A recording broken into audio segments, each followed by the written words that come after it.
Hi guys, so I'm so excited. I just had TMJ Botox for the very first time. It's Botox in the masseters and the temporalis, and this is going to help my horrible clenching and TMJ. Some people get Botox in the masseters for the slimming effect, but I need it for my TMJ so badly. So I'm so excited for it to kick in, and I can keep you posted on how I like it. Super informative. So anything you want to know about Botox for TMJ, we covered in this video. So let me know your thoughts. I hope you enjoy. Just a quick test. And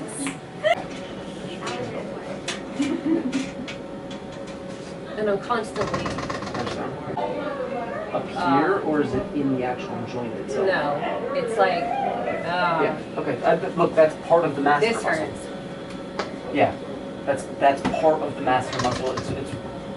It attaches to the cheekbone up here. Yeah.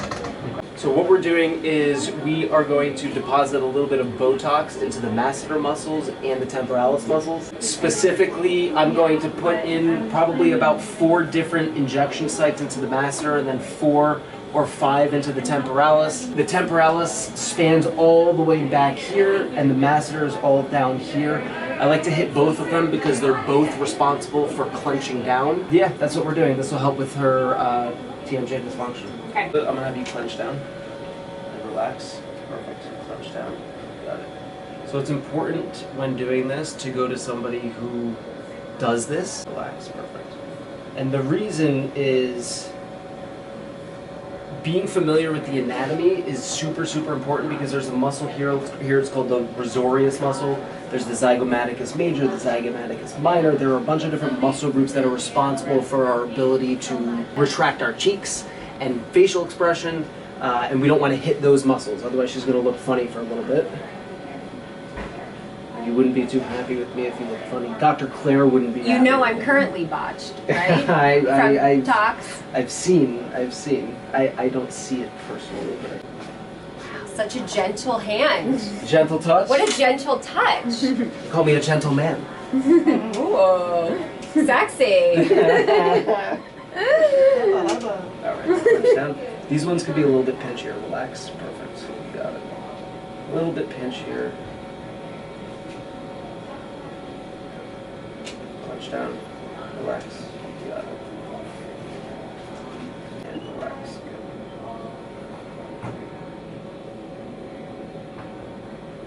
Good. Wow, it's like, is that not my brain?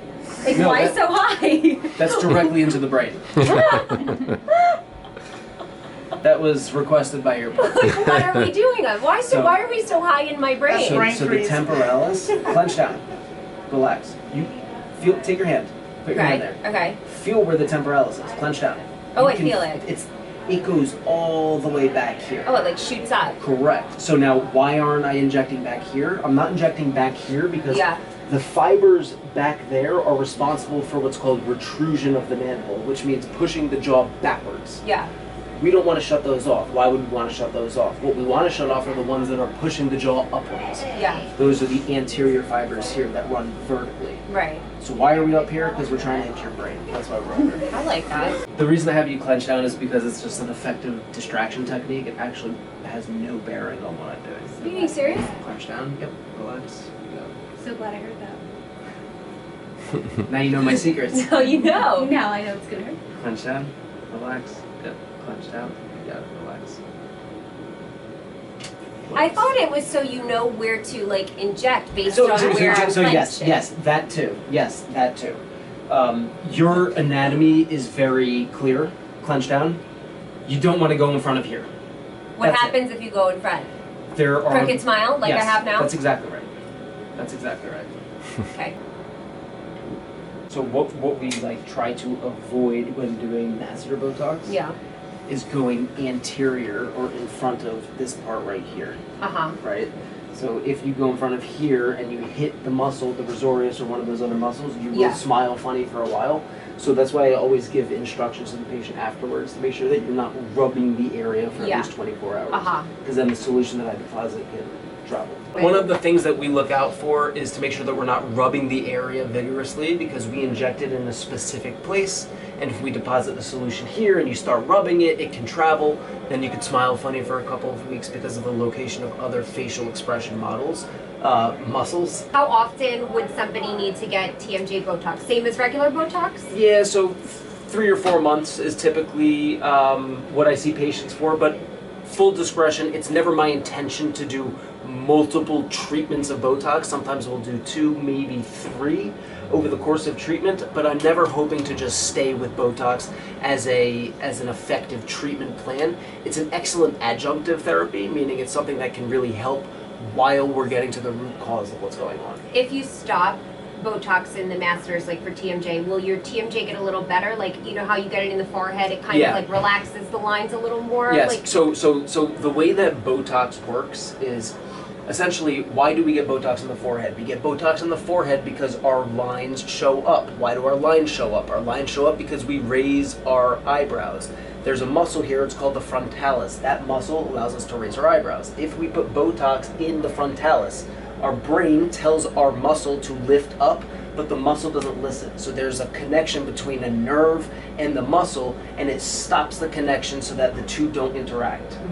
So what happens is we put it in the jaw, because when our brain tells our jaw to clench, clench, clench, clench, clench, the muscle doesn't listen as well. Over time, in theory, and I say in theory because it's a little controversial, but in theory, the muscle can atrophy. Atrophy meaning it starts to weaken from non-use. As a result, doing it a couple of times, in theory, can help the TMJ long term. For me, the thought process is more so it's an excellent band-aid while we take care of the root cause of what's going on. One of the biggest questions I have from patients is about the sounds, the clicking. That in and of itself is typically not something that we're super concerned with. It's more so when symptoms start to present themselves that we begin to want to intervene. The clicking itself is a disc. The disc sits between the 2 bones and it pops off of its positioning. One thing that we have found to be super effective for it is called prolotherapy. It's a current therapy that we're employing in medicine all throughout the body. What it is a solution of dextrose, which is sugar water, that we inject into the joint capsule and the ligament that surrounds the joint capsule. And what it does is it essentially causes an acute inflammatory response, meaning this area here at a point becomes what we call chronically inflamed, meaning the body doesn't respond to it anymore. So what we do is we kind of prime the body by putting a little bit of sugar water in here, and the body says, hey, there's a foreign substance up here, let's go attack it and send all of our resources to heal it. Over time, what happens is the body starts to heal this area and the clicking can subside, and the symptoms related to that TMJ dysfunction can also start to subside. It's a really, really, really promising and effective treatment. all right, wave goodbye. See you next time. See you next time. Bye.